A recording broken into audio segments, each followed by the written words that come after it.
오늘과 다음 주에는 저희가 하나님이 창조하신 창조 역사에 대해서 공부해 볼까 합니다. 웨스트민스터 제4장인데요. 여러분들이 이미 공부하셨으니까 아시는 것처럼 제1장은 성경에 대해서고, 2장은 하나님에 대해서고, 3장은 하나님의 영원한 작정에 대해서입니다. 웨스트민스터 신앙 고백을 공부할 때마다 참 우리 믿음의 선배들이 정말 하나님으로부터 큰 은혜를 받았구나 라고 느끼는 것은, 이러한 그 논리적인 성경의 이 교리들을 어떻게 이렇게 차근차근 순서대로 이렇게 우리에게 정확하게 전해줄 수 있었을까라고 생각해 보면 너무 고맙다라고 아니할 수가 없습니다. 그럼에도 불구하고 오늘날 기독교는 이걸 버려버렸습니다. 쓰레기통에다 집어넣어 버리고 말았어요. 정말 이 놀라운 우리에게 주어진 이 책들을 정말 오늘날은 가르치지도 않고 보지도 않고, 또 그러한 사람들이 있는 줄도 모릅니다. 청교도들을 써먹을 때는 언제 써먹냐 그러면은 추수감사절 때 돈 걷어들일 때만 씁니다. 추수감사절 때 당신네들이 그동안에 받은 축복을 교회에 내십시오 할 때만 써먹지, 그 이상도 그 이하도 아니에요. 청교도에 대한 이야기는 하는데 청교도 사람들의 이름을 한 사람도 기억한 사람이 거의 없습니다, 이제는요. 더더군다나 이러한 놀라운 웨스트민스터 신앙 고백 같은 거는 이미 잃어버린 지가 오래인 것 같습니다. 다른 데는 몰라도 우리 장로교만큼은 그래도 기억해야 하는데도 불구하고, 장로교마저도 교회에서 이것을 가르치는 교회가 거의 사장되어 버리고 말았습니다. 왜 웨스트민스터 신앙 고백을 기록하신 이분들은 왜 처음에 성경서부터 했을까? 제가 이미 말씀드린 것처럼 성경이 하나님 말씀이라는 사실을 올바로 인식하지 않으면 이 모든 자료들은 어디로부터 축출된 것이다? 성경으로부터 축출된 것이기 때문에 그렇습니다. 그렇다면 우리가 분명히 알아야 될 것은 성경은 무오한 하나님의 말씀이라는 거예요. 여러분 이거 분명히 기억하십시오. 뭐라고요? 오류가 하나도 없는 하나님 말씀이라고요. 왜냐하면 오늘 저희가 살펴볼 것 중에 하나가 뭐냐 그러면은, 세상에는 수많은 학자들이 있습니다. 기라성 같은 학자들이요. 그 사람들이 다 천재들입니다. 천재들은 뭘 낳는다? 실수를 잘해요. 가만 보니까. 천재들. 왜? 자기네가 너무 똑똑하니까 자기 똑똑한 머리를 가지고 굴려보는 거예요. 그래서 성경을 해석을 해보는 거거든요. 그런데 우리가 성경이 무한 하나님의 말씀이라고 한다면 우리는 어떻게 한다? 성경을 우리가 해석한 사람들이 아니라는 거죠. 성경을 우리는 해석한 사람들이 아니라 우리는 하나님의 말씀하신 것을 듣고 복종하는 사람들이에요. 아침에 제가 성경을 읽으면서 묵상을 한 게 있는데, 그 부분을 한 구절만 읽어보도록 할게요. 여러분 고린도 후서로 한번 가보십시오.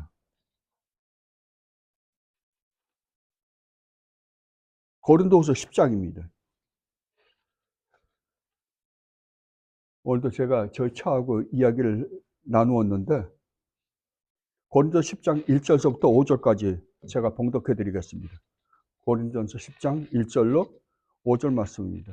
너희를 대면하면 유순하고 떠나 있으면 너희에 대하여 담대한 나 바울은 이제 그리스도의 온유와 관용으로 친히 너희를 권하고 또한 우리를 육신에 따라 행하는 자로 여기는 자들에 대하여 내가 담대히 대하는 것 같이 너희와 함께 있을 때 나로 하여금 이 담대한 태도로 대하지 않게 하기를 구하노라. 우리가 육신으로 행하나 육신에 따라 싸우지 아니하노니 우리의 싸우는 무기는 육신에 속한 것이 아니요 오직 어떤 견고한 진도 무너뜨리는 하나님의 능력이라. 이 하나님의 능력이 뭐예요? 복음입니다. 하나님의 능력이라. 모든 이론을 무너뜨리고 하나님 아는 것을 대적하여 높아진 것을 다 무너뜨리고, 그 다음이 재밌습니다. 모든 생각을 사로잡아 뭐라고요? 그리스도에게 복종하게 하기 위해서 그렇다라고 그래요. 뭐라고요? 우리는 온갖 머릿속에 생각들이 있어요. 그냥 우리 나름대로 가지고 있는 여러 가지 생각들이 있다고요. 그 모든 생각들을 다 어디다 복종시키려고요? 우리 주님 예수 그리스도의 십자가 밑에 복종시키기 위해서 내가 너희들에게 이 편지를 쓰는 것이다 라고 사도 바울이 말씀하고 있습니다. 그렇다고 한다면 우리가 이제 성경에서 이런 교리들을 공부하는 것은 뭐하게 하기 위하여? 예, 그리스도에게 복종하게 하기 위하여. 우리 주님께 순종하게 하기 위하여. 여러분, 구약을 읽다 보면 구약에 이스라엘 백성들이 엄청나게 많은 잘못들을 하잖아요.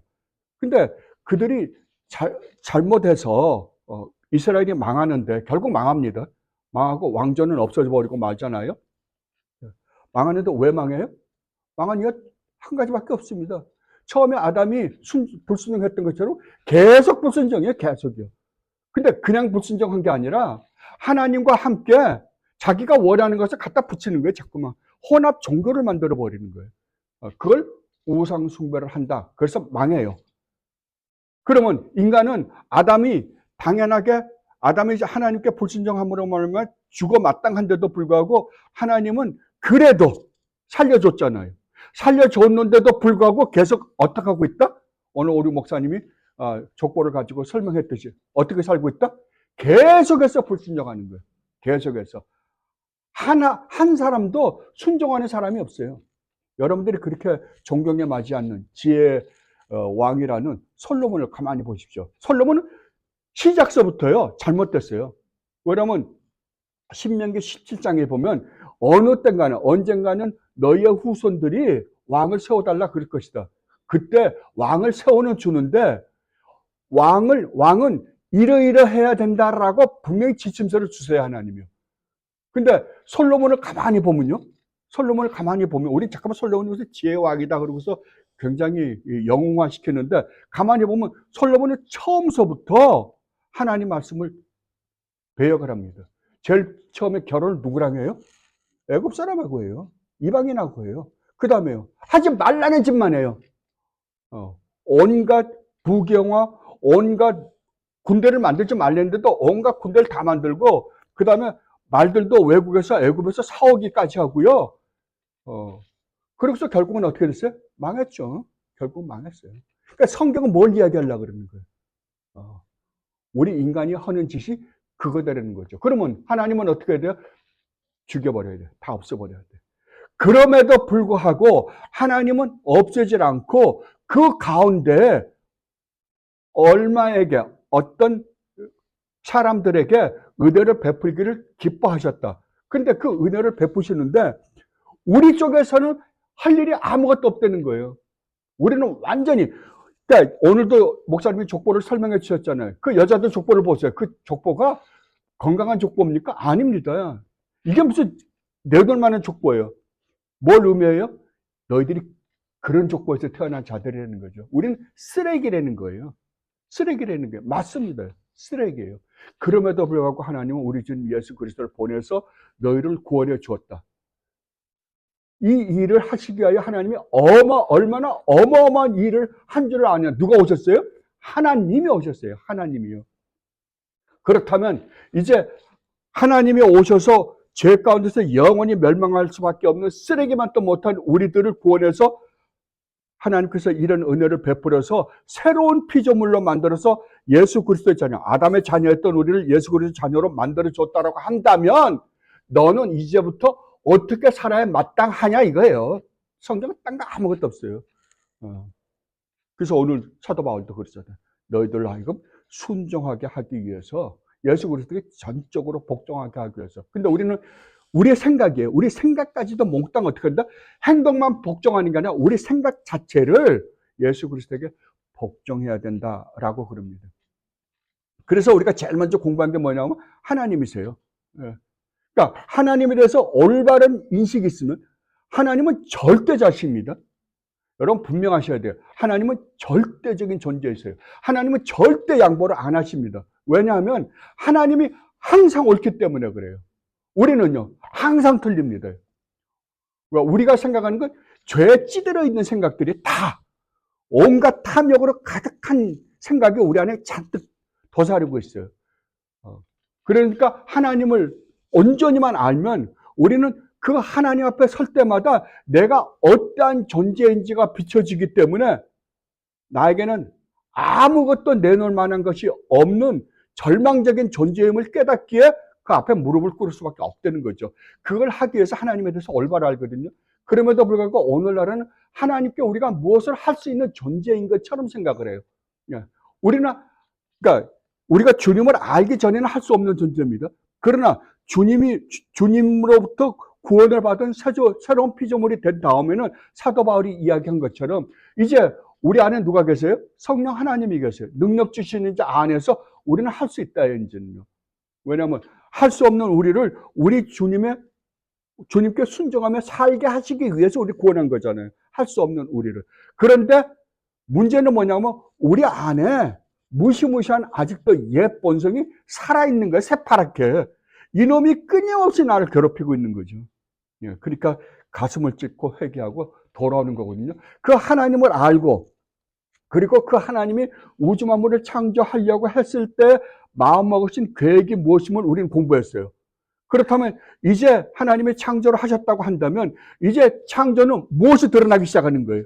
하나님이 영원 전에 우주 만물을 창조하려고 마음 잡수셨을 때, 삼위 하나님께서 계획을 세워놓으셨을 때 그 계획이 실천되는 과정이에요.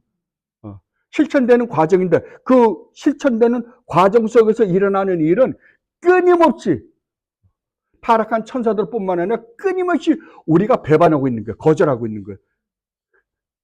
그래서 성경은 뭘 보여주냐면 그럼에도 불구하고 하나님은 하나님의 뜻을 이루어 나가신다라는 걸 보여주는 거예요. 그 가운데 누가 있다? 그 가운데 너희가 있다. 그래서 어저번에 우리 목사님이랑 어디 앉아서 우리가 그 말씀을 나눌 때 우리 목사님이 그런 말씀 하시대요. 성경이 가리키는 가장 중요한 거 뭐예요?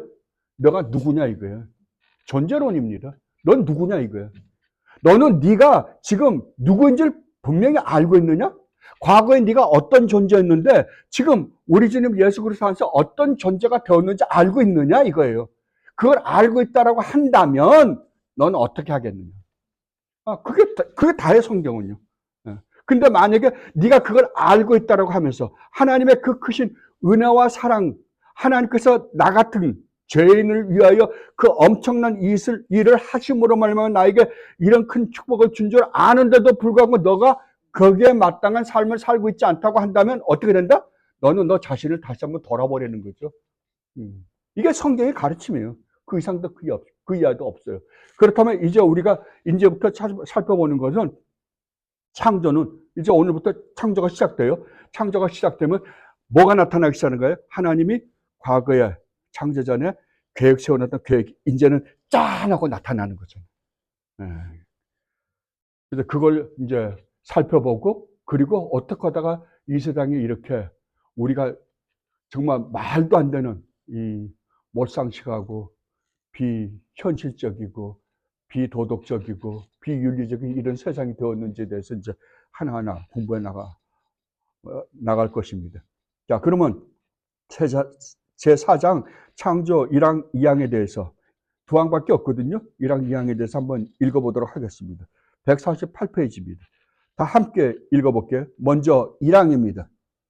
성부, 성자, 성령 하나님께서는 태초에 그의 영원하신 능력과 지혜와 인자하심의 영광을 나타내시기 위하여 무에서부터 세계와 그 안에 있는 모든 것들을 보이는 것이든 보이지 않는 것이든 6일 동안에 창조하시기를 기뻐하셨으니 모든 것이 심히 좋았다. 2장입니다. 하나님께서는 다른 모든 피조물들을 지으신 후에 사람을 남자와 여자로 창조하셨으며 이성적이고 불멸적인 영혼을 주셨고 자기 자신의 형상을 따라 지식과 의와 참된 거룩함을 부여해 주셨으며 그들 마음에 하나님의 율법을 기록해 주셨고 그 율법을 성취할 수 있는 능력도 주셨다. 그렇지만 그들이 범죄할 수 있는 가능성 아래 그들 자신의 의지의 자유를 허락해 주셨는 바 그 의지란 변하기 마련이었다. 그들은 마음에 새겨진 율법 외에도 선악을 알게 하는 나무의 열매를 따먹지 말라는 명령을 받았다. 그들은 그 명령을 지키는 동안 하나님과 교통하는 가운데 행복하였으며 또한 피조물들을 다스렸다. 아멘. 여기 제가 이걸 공부해 보면서요. 마지막 그들은 그 명령을 지키는 동안 하나님과 교통하는 가운데 행복하였으며 또한 피조물들을 다스렸다. 이게 목적이었어요. 이게 목적이었어요. 근데 이걸 어떻게 했어요? 우리의 잘못으로 잃어버린 거죠. 그런데 이것을 다시 회복시키기 위해서 어떤 일을 하셨다? 성자 하나님 오셔서 엄청난 일을 벌리시고 우리를 회복시켜 줬다 이거예요. 그러면 우리가 해야 될 본문은요. 이제 하나님과 아름다운 관계를 가지고 살아야 되는 거죠. 하나님과 아름다운 관계를 갖고 살려면요. 당연히 복종해야죠. 그래서 이사야를 통해서 주님이 말씀하신 게 그거잖아요. 하나님과 우리가 아름다운 관계를 가질 수 없는 이유가 뭐라고요? 너희 죄가 하나님과 우리의 사이를 갈라놓았다는 거죠. 근데 그 죄 문제를 해결했잖아요. 그러면 이제 하나님과 우리와 아름다운 관계를 가질 수 있는 존재가 되었다는 거죠. 그것이 오늘 우리 목사님이 설교하신 안식인 거예요. 우리 주님 안에서 누리는 안식이라고요.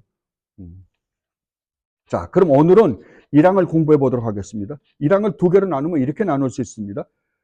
첫 번째, 성부, 성자, 성령 하나님께서는 태초에 그의 영원하신 능력과 지혜와 인자하심의 영광을 나타내시기 위하여, 그리고 두 번째는 무에서부터 세계와 그 안에 있는 모든 것들을 보이는 것이든 보이지 않는 것이든 6일 동안에 창조하시기를 기뻐하셨으니 모든 것이 심히 좋았다. 이것에 대해서 공부해 보도록 하겠습니다. 먼저 첫 번째, 성부, 성자, 성령 하나님께서는 태초에 그의 영원하신 능력과 지혜와 인자하심의 영광을 나타내시기 위하여.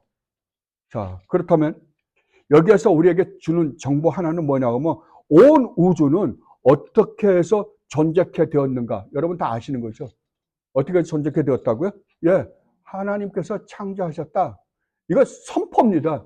이것은 우리 보고 너희가 이해가 되면 받아들이고 이해가 되지 않으면 받아들이지 않아도 된다가 아닙니다. 이건 선포예요. 이건 무조건 받아들여야만 하는 거예요. 그죠? 이것은 우리가 과학으로 증명이 안 되는 거예요. 그죠? 그러니까 하나님이 우주 만물은 그냥 어떻게 우연하게 존재하게 된 게 아니라 하나님이 창조하신 작품이다라고 선포하신 일입니다.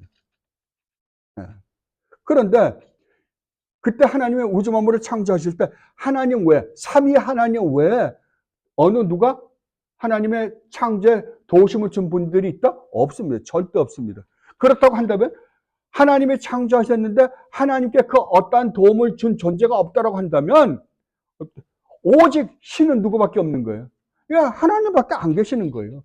이 세상에 사도 바울이 고린도서에서 이야기를 하잖아. 이 세상에 수많은 신이라고 사람들이 믿고 있는데 그 신은 신이 아니라는 거죠. 그냥 인간이 만들어낸 존재에 불과하다. 조금 더 우리가 나가면, 사도 바울도 그 설명을 하거든요. 조금 더 나가면 타락한 천사가 장난질하는 것이다 라고 그래요. 타락한 천사가 장난질한 것이다. 그걸 귀신의 장난질이다 라고 이야기를 합니다. 그렇다면 여러분 분명히 알아두어야 할 것은 이 세상에 하나님은, 신은 누구밖에 아니 계신다? 여호와 하나님밖에 아니 계신다는 사실을 여러분 분명히 해두시기 바랍니다. 그런데 여기서 보면 이 창조는 하나님이 창조하셨다 그러는데 성경을 들여다보니까 하나님만 창조하신 게 아니라 하나님 안에 어떤 존재가 있으셨다? 삼위 하나님이 계셨다라고 성경은 이야기하고 있는 거예요. 누구예요? 성부, 성자, 성령 하나님이 계신다. 우리가 삼일체에 대해서 공부했습니다. 삼일체에서 공부할 때 삼일체는 설명하면 할수록 어떻다? 더 어렵다. 그러니까 제일 쉬운 건 뭐다? 성부 하나님. 하나님은 한 분이신데, 한 존재이신데 그 안에 성부 하나님, 성자 하나님, 성령 하나님이 계신다. 더 이상 할 거 없어요. 왜냐하면 이건 선포기 때문에 그래요. 우리가 그렇게 존재한 하나님이다. 그러면 어떻게 하나님이라 그럴 수 있는가? 자, 성부 하나님. 하나님의 특성이 뭐예요? 성품이 무한입니다. 영원성을 지니고 있어요. 무한이거든요. 자, 그러면 무한 플러스 무한은 뭐다? 무한이에요. 그러니까 무한 플러스 무한은 뜰이 무한이 아니라, 새 무한이 아니라 무한이에요, 그냥. 그렇다면 하나님, 성부 하나님이 무한하신 존재라고 한다면, 성자 하나님이 무한하신 존재라고 한다면, 성령 하나님이 무한하신 무한존재라고 한다면 새 인격적인 존재가 있는데도 불구하고 그분들은 동일한 하나님이시다. 이게 답니다요. 그래서 그 49페이지 아래를 보면 그 결론적으로 이렇게 결론을 내릴 수 있습니다. 결론적으로 창조 사역에 있어 하나님께서는 오직 그의 말씀으로 천지와 그 가운데 있는 모든 것을 창조하셨는데 성부 하나님께서는 말씀하셨고 성자 하나님은 바로 그 말씀이시며 성령 하나님은 그 말씀을 효과적으로 온전하게 이루신다. 그러니까 성경은 분명히 선포합니다. 태초에 하나님이 우주 만물을 창조하셨다. 끝이에요. 더 이상. 그런데도 불구하고 이 세상은 이 우주가 어떻게 해서 창조되었는지에 대해서 수많은 생각들, 그 똑똑하다는 학자들이 만들어낸 학설들이 있습니다. 그 학설들에 대해서 제가 여기에 여러분들에게 보여드렸습니다. 그러나 이 학설들은 세상에 말하는 학설이지 이 우주 만물은 어떻게 존재케 되었다고요? 예, 하나님이 존재했다고요. 여러분 요새는 과학이라 그래가지고 과학이 아닙니다. 제가 단언하는데 과학이 아니에요. 과학이 아닌데도 불구하고 과학이란 이름으로 과학이라는 건 뭐예요? 내가 똑같은 실험을 했을 때 똑같은 결론이 나와야 되거든요. 그러나 우주의 기원에 대해서는 실험을 할 수가 없습니다. 실험을 할 수가 없는데도 불구하고 개스예요. 그러니까요. 그냥 자기가 생각해서 추론해 본 거거든요. 추론해 본 걸 가지고 빅뱅을 만들어내고 거기서 진화론을 만들어냈어요. 진화론을 만들어냈는데 사람들은 그거를 과학이라고 믿어요. 과학이 아닙니다. 절대로. 근데 가만히 보면 그래도 똑똑한 사람이 그거 하나는 아는구나. 그렇죠. 아무것도 없는 데서 하나님은 빅뱅을 했잖아요. 창조하셨어요. 빅뱅이죠. 빅뱅인데 그냥 그들이 말하는 어떤 원자 하나가 응축된 원자 하나가 빵 하고 터진 게 아니라고요. 자, 응축된 원자가 하나 있어요. 여기서부터 출발이니까요. 원자는 눈에 보이지도 않잖아요. 근데 굉장히 응축되죠. 그 안에 얼마만한 파워가 있는 게 응축되어 있는지 몰라요. 근데 응축되어 있어요. 근데 우리가 관성의 법칙을 보면 움직이지 않고 가만히 있는 건요. 외부에 힘이 없으면 못 움직여요. 절대 못 움직입니다. 움직이는 건요. 움직이는 것들은 어떤 외부의 힘으로 수동을 안 시키면 절대 수동이 안 돼요. 이게 관성의 법칙이에요.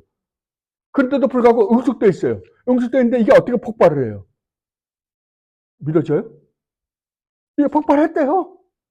근데 무엇이 이걸로 하여금 폭발하게 했느냐? 몰라요. 모른대요. 그게 과학이에요. 그리고 여기서 폭발을 해서 이제 그 점점 우주가 팽창해 나가거든요. 팽창해서 폭발되고. 근데 돌이에요. 돌인데 이 돌이 오랜 시간 가다 보니까 외부에서 수많은 어떤 기현상들이 일어나니까 이게 아메바 같은 어떤 생명체가 되고 이게 가다가 나중에 무슨 벌레들이 되고 이것들이 동물들이 되고 이것이 나중에 사람이 됐대요. 여러분 믿어져요? 누가 이런 표현을 하더라고요. 영국에는 황실 과학자가 100명이 있답니다. 제가 그분 책을 한 2권 읽어본 적이 있는데 그 황실 과학자 중에 소장이세요. 그 협회에. 근데 유일하게 100명 중에 2명이 기독교 신자래요. 그분이 한 분 있어요. 그분이 쓴 책을 읽었는데 콜크라는 책을 읽었는데 그분이 그러시더라고요. 지금 과학자들이 말하는 그 빅뱅이라는 말은 달리 이야기하면 쉽게 이야기하면 사하라 사막이에요. 사하라 사막에 지금 아무것도 없잖아요. 사막이에요. 사막인데 우리가 어떻게 살다 보니까 오래 살다 보니까 30억 년 후에 거기 가본 거예요. 똑같은 사하라 사막에. 그러니까 가보니까 뭐가 있더라? 기가 막힌 롤스로이스가 한 대 있대요. 믿으십니까? 이거랑 똑같다는 거예요. 기가 막힌 롤스로이스가 한 대 가니까 만들어져 있더라라는 것과 똑같은 논리다 그러는 거예요. 그렇죠. 그러나 하나님이 창조하셨다는 걸 믿으면 인격적인 하나님이 창조하셨다는 걸 믿으면 이 세상에 존재하는 모든 생명체들은 누가 만들었어요? 각 종마다 하나님이 만드신 거예요. 그러면 이해가 되잖아요. 처음에 하나님의 존재에 대해서 우리가 이해가 안 되고 하나님이 하신 일에 대해서는 우리는 몰라요. 그러나 인격적인 하나님이 만드셨다는 것을 우리가 믿기만 하면 그 나머지는 다 논리적이라니까요. 다 논리적이에요. 근데 이거는 가면 갈수록 비논리예요. 그래서 이 사람들이 만들어낸 게 뭐냐면 우연이란 단어예요. 모르니까요. 수많은 돌연변이가 수십억 년 동안 일어나야 되거든요. 수십억 년 동안 수많은 돌연변이가 일어나서 이게 생기고 또 돌연변이가 일어나서 이게 생겼다는 거거든요. 아, 정말? 근데 그거를 과학이란 이름으로 학교에서 가르치니까 다 믿는 거예요, 그냥. 왜 이런 현상이 일어난다고요? 인간이 죄를 지음으로 하나님을 싫어하는 현상이에요. 성경은 분명하게 얘기해요. 너희가 나를 싫어한 결과로 너희는 나를 버린다 그러는 거예요. 그래서 뭘 추적하려고요? 말도 안 되는데도 불구하고. 똑같은 처음에 출발은 우리가 서로가 두 개 다를 이해를 하지 못하는 상황인데도 불구하고 이걸 믿겠다 그러는 거죠. 무시무시한 겁니다. 그러면 온 우주는 언제 창조했는가라고 할 때 성경은 분명히 태초에 그럽니다. 아까 우리가 보는 영어에는 in the beginning이 다음에 나와요. B번에. 그러나 우리 한국 성경에 앞으로 당겼길래 저도 앞으로 빼서 태초에라는 것을 먼저 소개를 해드리는데 우주는 언제 창조되었는가라고 할 때 하나님은 분명히 말씀하십니다. 태초에 내가 천지를 창조했다라고 말씀하십니다. 그렇다면 태초는 뭐예요? 태초. 제가 여러분들에게 한번 설명해 드린 적이 있습니다. 태초가 뭐예요? 태초는 시간이 아닙니다. 절대 아니에요. 왜냐하면 이 세상에 우주에 아무것도 없을 때 누구만 계셨어요? 하나님만 계셨어요. 근데 하나님은 시간과 공간에 구애를 안 받으시는 분이에요. 그러니까 영원히 어제나 오늘이나 내일이나 동일하신 분이세요. 똑같은 상태에서 똑같이 충만함 가운데 존재하셨던 분이에요. 그럼 아무것도 없었잖아요. 근데 어느 날 하나님이 창조하셨다고 한다면 태초는 상태 변화예요, 그냥. 시간이 아니라고요. 근데 우리는 무슨 시간으로 자꾸만, 왜? 우리가 인식하는 건 시간과 공간의 구애를 받고 있기 때문에 그래요. 그러나 아무것도 없는 상태에서 하나님이 창조하신 순간 뭔가 있게 됐잖아요. 그러니까 상태 변화지 하나님만 계시던 데에서 이제 피조 세계가 생기기 시작한 거죠. 상태의 변화지 시간의 변화는 절대 아니다라는 거죠. 그렇다면 삼위 하나님께서 왜 창조하셨는가? 웨스트민스터 신앙고 보면 이것에 대해서 분명히 말씀하십니다. 뭐라 그러냐 그러면은 그의 영원하신 능력과 지혜와 인자하심의 영광을 나타내시기 위해서 그렇다. 뭐라고요? 하나님의 아름다움, 그걸 우리가 영광이라 그런다 그랬잖아요. 하나님의 그 아름다운 성품을 우리에게 나타내 보여주기 위해서 그렇다는 거예요. 그러니까 그러니까 이게 얼마나 큰 축복인지 몰라요. 이 세상에 하나님을 볼 수 있는 존재는 아무것도 없어요. 하나님만이 최고의 영광스럽고 최고로 아름답고 우리가 우린 지금 직접 보질 못했으니까 오직 우리가 지금 아는 거는 우리 주님 예수 그리스도께서 우리에게 베푸신 그 은혜와 사랑을 통해서 조금 맛보는 것 뿐이거든요. 왜? 우리 주님이 하나님이시니까요. 그걸 맛보는 것 뿐인데 우리가 직접 하나님의 그 영광을 얼굴과 얼굴로 볼 때는 상상을 초월할 거예요. 그 하나님의 아름다운 영광을 우리에게 맛보고 즐기고 누리게 해주시기 위하여 하나님께서 우주 만물을 창조하셨다라고 그래요. 근데 그걸 잃어버린 사람들이 누구예요? 우리예요.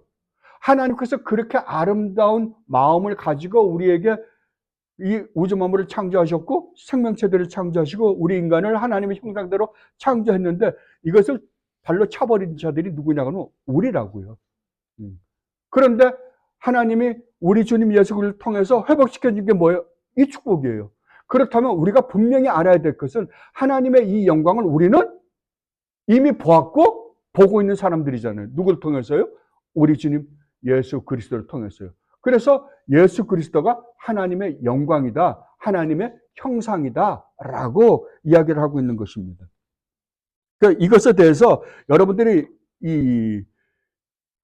이사야서 43장에 보면요. 151페이지 맨 위에 이사야서 43장을 보면 이사야 선지자가 이렇게 말씀하십니다. 이사야서 43장 7절입니다. 내 이름으로 불려지는 모든 자 곧 내가 누구를 위하여? 내 영광을 위하여 창조한 자를 오게 하라. 그를 내가 지었고 그를 내가 만들었느니라. 자, 그렇다고 한다면 하나님의 우주 만물을 창조하신 목적이 하나님의 영광을 위해서라고 한다면 하나님이 우리를 구원하신 목적은요? 이거예요. 예. 하나님의 영광을 위해서예요. 그렇다면 우리가 이 세상을 우리가 구원을 받았다고 하면서 우리가 하나님의 영광을 위하여 살지 않는다라고 한다면 우리는 뭐라? 잘못된 것이죠. 우리가 지금 뭔가 잘못 알고 있는 거예요, 복음을. 근데 우리는 끊임없이 우리 안에 도사리고 있는 이 죄악된 그 탐욕으로 말미암아 뭐가 있냐 그러면은 하나님을 안 믿으면 불안해요. 천국도 가야 돼. 근데 세상도 즐기고 싶어. 그러니까 어떻게 하냐 그러면 하나님을 믿긴 믿는데 이것도 살짝 즐기면서 가고 싶어 하는 게 우리 욕심이에요. 그래서 우리는 끊임없이 무너지는 거예요. 그때 어떻게 한다? 우리는 정말 가슴을 치고 탄식을 해야 돼요. 왜냐하면 이 하나님의 영광을 목적으로 해서 살려고 하다 보면 내가 지금 어떤 존재인 줄 알아요. 이걸 살아보지 않으면 내가 어떤 존재인지 모른다고요. 우리가 이제 하나님의 영광을 위하여 산다고 그러잖아요. 하나님의 영광을 위해서 살아보면 뭘 느끼냐 그러면 우리가 살 수 없을 때가 더 많아요. 살 수 없을 때가 상당히 많다고요. 살 수 없을 때가 많으면 하나님께서 우리를 구원하신 목적이 하나님의 영광을 위해서 창조했는데도 불구하고 왜 하나님은 우리를 그 영광을 누리지 못한 상태로 그냥 버려두실 때가 있을까라는 생각을 해보잖아요. 왜 그럴까요? 여러분 왜 그렇다고 생각해요? 우리가 살다가 보면 그렇게 안 될 때 우리는 뭘 느끼냐 그러면은 우리가 얼마나 무서운 죄인인가를 느껴요. 우리는 우리 안에 도사리고 있는 죄, 우리가 지금 밖으로 고백한 죄는 빙산의 일각에 불과해요. 우리 마음속 깊은 곳에 도사리고 있는 죄는 얼마나 무시무시한지 몰라요. 그것을 끊임없이 들춰내는 거예요. 그래서 어떻게 하려고요? 우리로 하여금 가슴을 찢고 죄를 뒤집어 쓰고 참된 회개를 하려고요. 오늘날 사람들이 참 잘못 인식하고 있는 것 중에 하나가 뭐냐 그러면은 회개라는 단어인 것 같아요. 회개가 뭔지 몰라요. 회개가 뭐냐 그러면 하나님 내 잘못했습니다. 용서해 주시옵소서. 그러니까 우리 매주 와서 회개하잖아요. 회개하면 사람들이 그냥 말로 막 이렇게 저렇게 이야기를 해요. 근데 제가 보기에 진짜 회개는 하나님 앞에 내가 서보는 거예요. 그럼 어떤 현상이 나타나냐? 뭐가 참 회개냐 그럴 때 사도 바울이 이렇게 논증을 합니다. 고린도 후서로 한번 가보세요.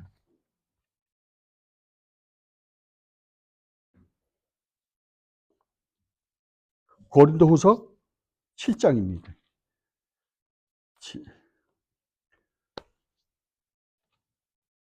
고린도 후서 7장 10절 11절 말씀 보겠습니다. 자, 우리가 하나님의 뜻대로 살려고 하는데 죄를 지을 때 우리는 우리의 정말 나의 나약함과 함께 내가 얼마나 사악한 존재인가를 깨닫잖아요. 그때 우리는 근심하거든요. 그걸 뭐라 그러냐면 성경은 하나님의 뜻대로 하는 근심이다라고 그래요. 고린도서 7장 10절 말씀입니다. 하나님의 뜻대로 하는 근심은 후회할 것이 없는 구원에 이르게 하는 회개를 이루는 것이요. 자, 여기 사도 바울이 아주 재미난 이야기를 합니다. 하나님의 뜻대로 내가 하나님께 잘못했을 때 하나님 앞에서 근심하고 걱정하고 두려워하는 것은 뭐를 낳는다? 회개를 낳는다. 그러는 거예요. 그러니까 하나님의 뜻대로 하는 근심이 아닌 거는 이런 현상이 안 나타나요. 사도 바울이 그 전에 설명을 하거든요. 안 나타나요. 그러나 하나님의 뜻대로 하는 근심은 다른 말로 하면 하나님의 뜻을 쫓아 하나님의 은혜에 걸맞게 삶을 살려고 하다가 내가 죄를 지은 것에 대한 근심은 이 말이에요. 반드시 뭘 드러낸다? 회개예요. 회개를 이루는 것이요. 세상 근심은 사망을 이루는 것이니라. 그런데 이 회개가 무엇인가에 대해서 사도 바울이 이렇게 설명을 합니다. 참된 회개는 보라 하나님의 뜻대로 한 이 근심이 뭐예요? 회개잖아요. 이 근심, 회개는 너희로 얼마나 간절하게 하고 얼마나 변증하게 하고 얼마나 분하게 하며 얼마나 두렵게 하며 얼마나 사모하게 하며 얼마나 열심 있게 하며 얼마나 벌하게 하는 거예요. 여러분, 이 뉘앙스를 여러분 느끼십니까? 정말 참 회개는 뭐라고요? 정말 내가 하나님께서 이렇게 엄청난 은혜와 사랑을 베풀었다고 내가 입으로 고백하면서 내가 어떻게 이럴 수 있어? 이런다는 거예요. 이 마음을 가진다는 거예요. 그래서 가슴을 찢고, 이거 뭐라 그래? 얼마나 계속해서 그래요. 얼마나 간절하게 하며, 얼마나 변증하게 하며, 얼마나 분하게 하며, 분화되는 거죠. 또 졌으니까. 얼마나 두렵게 하며, 얼마나 하나님을 사모하게 하며, 얼마나 열심히 있게 하며, 얼마나 벌하게 하는 거예요. 이게 올바른 회개라 그러는 거예요. 이거. 왜요? 왜 이런 회개를 할 수밖에 없다? 왜? 주님께서 베푸신 십자가의 그 어마어마한 은혜와 사랑을 내가 입었다라고 하면서 내가 이런 짓을 하고 산단 말이야? 이것 때문에 그러는 거예요.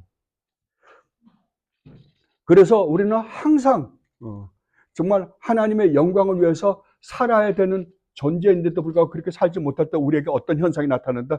이 아름다운 하나님으로부터 오는 참된 근심, 참된 회개를 함으로 말미암아 그 다음에 나타나는 게 뭐겠어요? 그럼에도 불구하고 내가 이러한 존재임에도 불구하고 나 같은 것을 끊임없이 참아주시고 내가 지은 죄보다도 더 은혜를 베풀어 주시는 하나님의 은혜가 이렇게도 놀랍고 고맙고요. 그래서 눈물 흘리는 거예요. 전 이게 복음을 올바로 깨달은 사람들의 마땅한, 사도 바울이 말씀하신 것처럼 마땅한 나타남이라고 저는 생각을 합니다. 그리고 두 번째요. 1항의 두 번째 문장을 한번 살펴보도록 하겠습니다.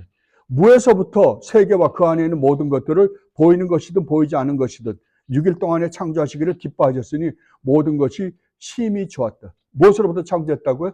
무에서부터요. 무가 뭐예요? 네, 아무것도 없는 상태예요. 아무것도 없는 상태. 네, 아무것도 없는 상태에서 하나님께서 하셨다. 그러니까 창조란 말의 의미는 무엇인가라고 가만히 생각을 해보면요. 이건 하나님이 하신 일이다 이 말이에요. 가만 보면. 저는 간단하게 창조 그러면 금방 생각나야 되는 게 뭐냐 그러면 이 일은 하나님이 하신 일이다 이거예요. 그걸 창조라 그러는 거예요 그냥. 그러면 하나님께서 어떤 세계를 창조하셨는가에 대해서 설명을 합니다. 어떤 세계를 창조했다고요? 두 세계를 창조했다 그럽니다. 보이는 세계와 보이지 않는 세계. 보이지 않는 세계는 어디에? 우리가 보통 불가시적 세계라고 그러죠. 보이지 않는 세계. 그것은 하나님과 천사들 세계죠. 그 천사들은 영이기 때문에 우리는 볼 수가 없습니다. 우리 눈으로는요. 그러나 우리가 성경을 보면 분명히 그 세계가 있음을 압니다. 그러나 언젠가, 지금은 우리가 눈에 보이지 않거든요, 서로가요. 뭐 천사들은 우리를 보겠죠. 그러나 우리는 천사 세계, 천계를 우리는 볼 수는 없습니다.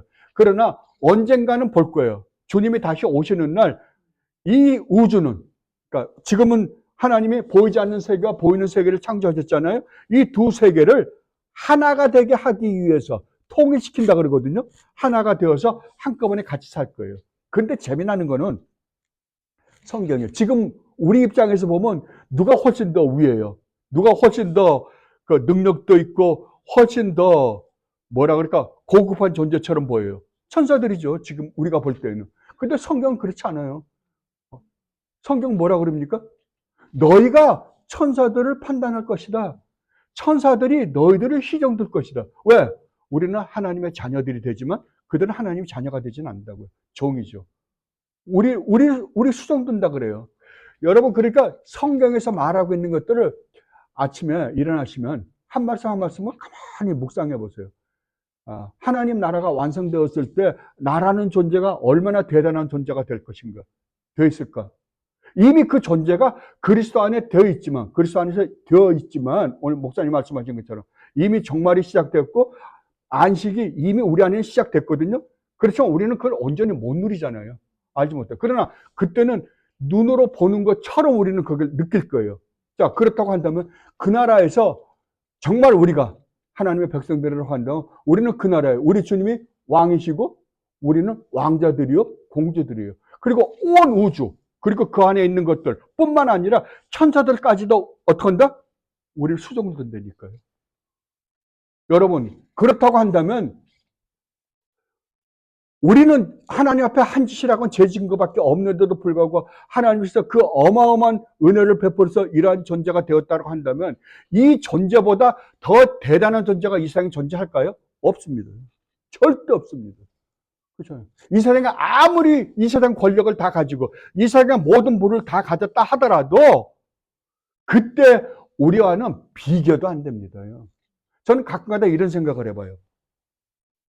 그때 되면 너무 재밌을 것 같아. 저하고 이제 우리 목사님, 몰라, 목사님도 같이 갈지 안 갈지는 모르지만. 왜냐면 우리 주님을 그러니까 주님이 입은, 부활해서 입은 몸처럼 우리가 입는다 그러거든요. 근데 주님이 그 제자들이 계신 데 문을 다 닫고 있는데 제자들이 있는 곳에 들어오세요. 그러면 이게 이런 벽 같은 게 우리에게 우리를 저지를 못하는 거예요. 그죠?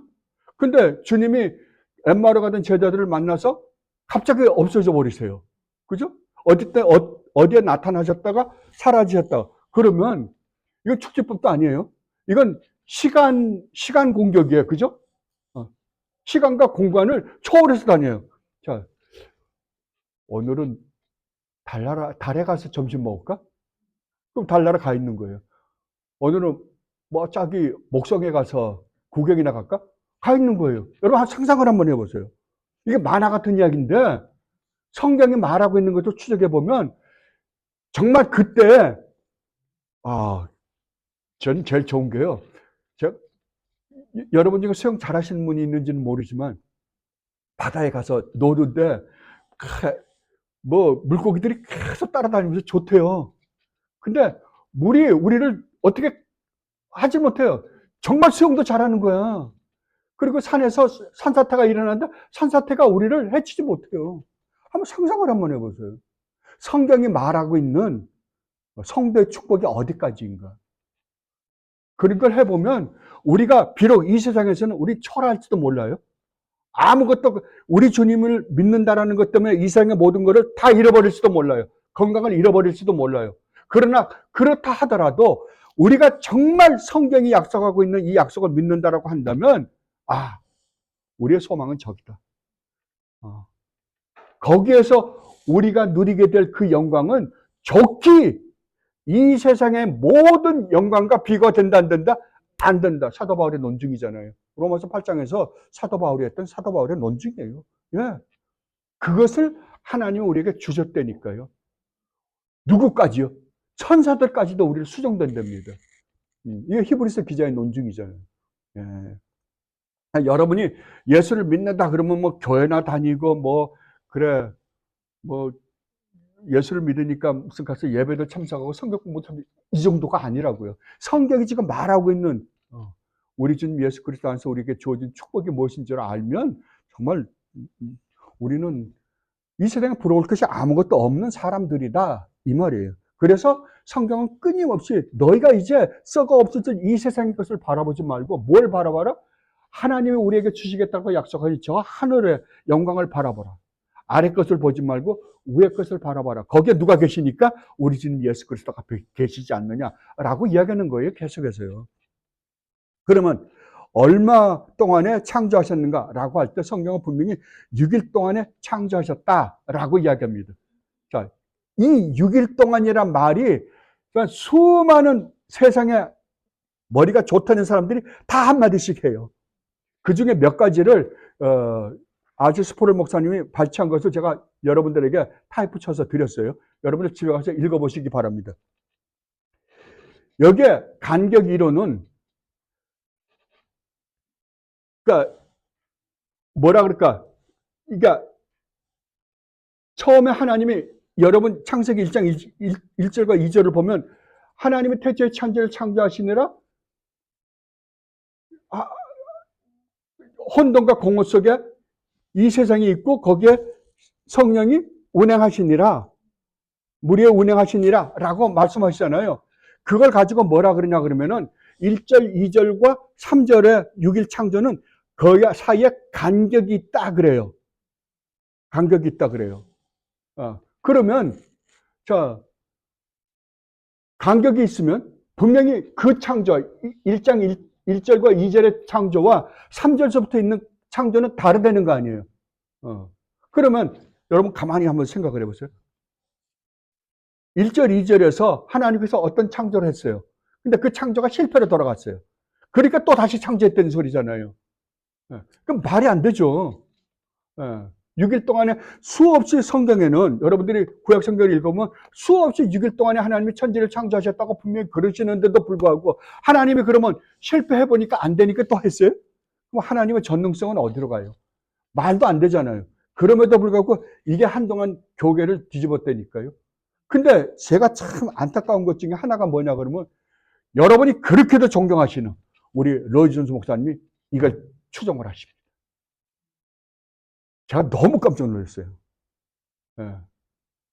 아무리 성경을 있는 그대로 본다고 하지만 이건 좀 넘어가지 않았나 싶어요. 그러나 이거는 하나 학살이니까. 그래서 참 제가 놀라운 것 중에 하나는 뭐냐면 아무리 기라성 같은 훌륭한 똑똑하신 신학자들이라 하더라도 항상 약점을 갖고 있다는 걸 여러분 아셔야 돼요.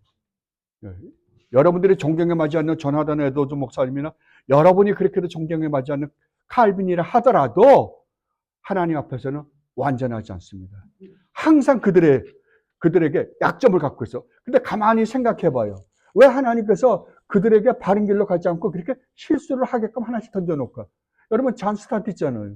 잔 스타트 잘못했으면 이단으로 몰릴 뻔했어요. 그러니까 그런 실수를 그런 게라상 같은 훌륭한 신학자들로 하여금 실패하신 이유가 뭘까? 잘난 척하지 말라는 거죠. 너희들의 한계가 그거라는 거예요. 그래서 항상 우리는 천하 없이 세상에 아무리 유명한 신학자라 하더라도 인간은 언제든지 잘못할 수 있다는 것을 깨닫고 어디에만 의존해라? 그것이 하나님 말씀과 일치하면 받아들이되 일치하지 않으면 받아들일 수 없다라고 해야 됩니다. 그리고 또 하나 유명한 거 뭐냐 그러면은 이 뭐 첫 번째, 두 번째 날씨대 이런 건 그만두고요. 세 번째 하부 구조 가설입니다. 하부 구조 가설은 뭐냐 그러면은 이거는 154페이지입니다. 이것은 뭐냐 그러면은 이게 하나의 문학적 구조를 갖고 있다는 거예요. 쉽게 이야기하면 문학적 구조를 갖고 있기 때문에 하나님이 그러니까 드라마 보듯이 그 1막, 2막, 3막, 4막, 5막, 6막 이렇게 창조하셨다는 거예요. 이게 왜 이러한 생각을 하냐면 이거 여러분이 이걸 제일 먼저 주장하신 분이 누구냐 그러면 그 유명하신 리델버스 목사님이세요. 우리 개혁주의예요, 다. 이거를 미국에다 제일 먼저 제일 많이 활성화시키신 분이 누구냐 그러면 메리트 클라인 교수고요. 예. 기라성 같은 우리 개혁주의 기라성 같은 분들이에요. 그럼 왜 이런 생각을 가졌느냐? 왜냐하면 오늘날 과학이 발달하면서 과학이 어떤 간격을 가지고 있는 듯한 느낌을 가지거든요.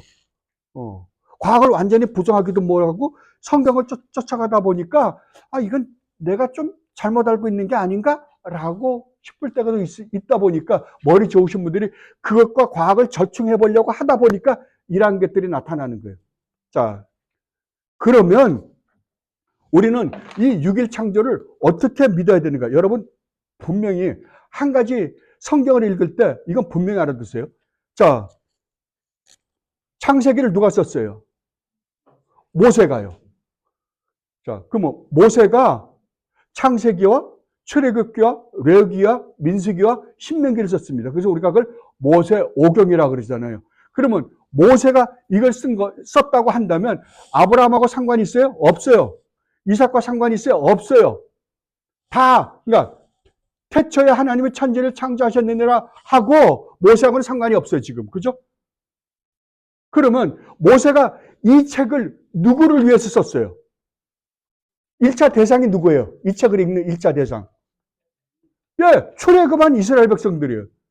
그러면 하나님이 모세를 통하여 출애굽한 이스라엘 백성들에게 이 책을 왜 쓰게 하셨는가가 중요할 거 아니에요. 그죠? 왜 쓰게 했을까요? 왜냐하면 지금 이스라엘 백성들을 애굽에서 끄집어냈어요. 끄집어내서 지금 나온 곳이 어디예요? 광야예요. 광야에 딱 나오니까 처음에 하나님이 이스라엘 백성들 끄집어내올 때는 어떻게 끄집어내었어요? 내가 너희를 적과 꿀이 흐르는 땅으로 데려가겠다. 그리고 약속으로 나왔어요. 그래서 그냥 200만이라는 그 엄청난 대민족, 대이동이 일어난 거잖아요. 그래서 딱 나오고 보니까 어디예요? 광야예요. 먹을 것이 없어요. 마실 물이 없어요. 농사를 지을 수도 없어요. 아무것도 없어요. 할 게 아무것도 없어요. 배고파 죽겠어요. 조금만 더 가니 낮에는 섭씨 50도 오르락내리락 하죠. 저녁에는 영하 20도, 30도 내려가는데 어떻게 견뎌요? 그러니까 백성들은 뭐라 그러겠어요? 계속 원망하죠. 네가 애굽에서 차라리 살았으면 애굽에서 잘 먹고 잘 살다가 죽었을 텐데 이 광야에 끌고 나와서 우리를 죽이느냐? 계속 그거예요. 그죠? 그때 하나님 모세를 통하여 썼다고 한다면 왜 썼을까요? 너희의 구원은 단순하게 오늘 하나님의 애굽에서 너희들이 고통받게 있는 것이 불쌍하고 안타까워서 너희들을 구원해 주신 게 아니라 너희의 구원은 창세 때부터 세밀하게 계획되어서 이루어진 일이다. 그리고 너희를 애굽에서 끄집어내 가나안으로 끌고 가신 분이, 가나안으로 끌고 가시기 위하여 지금 광야를 끌고 나오신 분이 누구인 줄 아느냐? 이분이 바로 우주문을 창조하신 창조주 하나님이다 라고 지금 말씀해 주기 위해서 한 거예요. 그 하나님이 너희를 그 엄청난 기적을 일으키고 나왔다고 한다면 야, 여기에서 너희 굶기겠느냐 아니면은 목마르게 하겠느냐, 발이 부르트게 하겠느냐, 이거잖아요. 지금 그 하나님이 너희를 가나안으로 끌고 가는데 너희에게 이런저런 조그마한 어려움을 허락하시는 것은 그만한 이유가 있기 때문에 허락하시는 것이다 라고 지금 이야기해 주려고 그러는 거예요. 그래서 어떻게 하려고요? 견디게 하려고요. 그 하나님이 지금 우리를 인도하고 있다고 한다면 우리는 반드시 가나안에 갈 것이다 라는 확신을 갖게 하려고요. 그래서 했거든요. 자, 그렇다면 이스라엘 백성들이 창세기 1장을 읽었다고 생각을 해봐요. 그러면 그 사람들이 처음에 이건 무슨 하부 구조를 알았겠어요? 아니면은 간격 이론을 알았겠어요? 한번 생각을 해보세요. 그 사람들이 저녁이 되고 아침이 되니 그럼 뭘 생각했겠어요? 그 사람들이 그만큼 똑똑했을까요? 지금 너무 똑똑해서 그런 학설들을 만들어내지 그 사람들 그거 생각 안 했을 거예요. 그 사람들은 24시간이라고 생각했을 거예요. 그냥 받아들이세요. 그게 최고입니다. 제가 암만 생각해도요, 그거보단 더 안전한 방법이 없어요. 학자는 언제든지 생각을 해봅니다. 왜? 자기가 머리가 좋으니까. 그러나 그 입장에 서서 보면 그들은 저녁이 되고 아침이 되고. 근데 왜 저녁이 되고 아침이 되고? 우리는 보통 아침이 하루의 시작이라고 생각하잖아요. 아침에서 해서 저녁. 그래서 그 다음에 새벽이 되면 또, 새날이 왔네. 그러잖아요. 근데 왜 이스라엘 백성들은 꼭 저녁부터 아침으로 올까? 가만히 생각해 보세요. 성경을 보면 성경 구조가 참 재밌는 게요. 처음에 하나님이 우주 만물을 창조하실 때 아무것도 없어요. 흑암이 있어요. 암흑입니다. 암흑에서 빛이 있으라 해서 암흑에서 빛으로 와요. 근데 여러분들이 성경을 읽다 보면 예를 들면 니고데모가 주님을 찾아오잖아요. 니고데모는 어디에 있던 사람이에요? 밤에서 살던 사람이에요. 밤인데 어디로 와요? 밤에 주님께 찾아와서 뭘 찾아가는 거예요? 아침으로 떠나는 거예요. 근데 여러분 그 가룟 유다 있죠? 가룟 유다는 주님과 함께 있었어요. 그러니까 빛 가운데 거했던 거잖아요. 근데 재밌게도 가룟 유다가 최후의 만찬을 끝내고 주님을 팔러 나갈 때 나가거든요. 근데 성경은 뭐라 그러냐 그러면 밤이었더라. 참 성경을 보면 성경은 그 한 단어가, 그래서 우리가 축자 영감서를 믿는 거예요. 그 단어 하나가 갖고 있는 의미들이 그래서 그렇구나.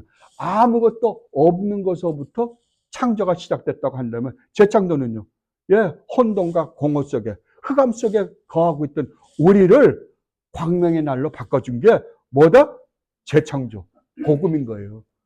그래서 저녁이 되면 아침이 되니 첫째 날이니라, 둘째 날이니라, 셋째 날이니라. 그렇다면 이스라엘 백성들, 애굽에서 출애굽했던 이스라엘 백성들 입장에서 볼 때는 하나밖에 없었겠죠. 24시간이죠. 그 사람들이 뭐 알았겠어요. 이렇게 똑똑하신 분들처럼 이런 생각까지는 그 사람 머리가 안 돌아가요. 그럼 우리도 그들과 함께 그냥 몰라요. 그러나 성경을 보면 24시간이라고 밖에는 우리가 다는 이해 못합니다.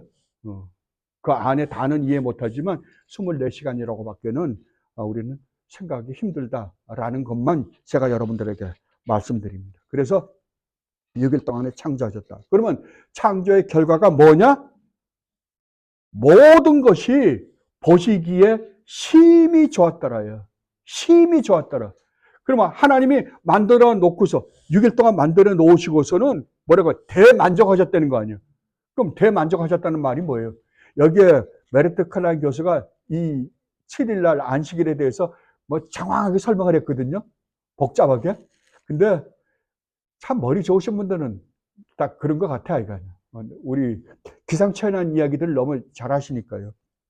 보시기에 힘이 좋았더라. 이거 클라이트 클라인 교수는 메리트 클라인 교수는 그러더라가 하나님의 대관식이라고요. 그럴 수도 있습니다. 우리가 초론에 보면 그렇게 이야기할 수도 있는데 힘이 좋았다는 건 하나님이 만드신 하나님의 목적을 위해서 충분하게 완성이 되었다. 그런데 어떻게 됐어요? 결국 인간의 잘못으로 말미암아 파괴됐죠. 예, 없어져 버렸어요. 그러면 6일 동안 하나님이 천지를 창조하시고 7일째 되는 날 하나님이 안식하셨잖아요. 하나님이 만족하신 상태로 계속 유지가 됐다라고 한다면 계속해서 안식이 있었겠죠. 근데 인간이 죄를 지음으로 말미암아 뭐가 깨져버린 거예요? 안식이 깨져버렸죠. 안식이 깨져버렸어요. 그러면 하나님이 재창조를 하려면 언제 해야 돼요, 이제? 또 6일 동안 또 지어야 돼요? 아니잖아요.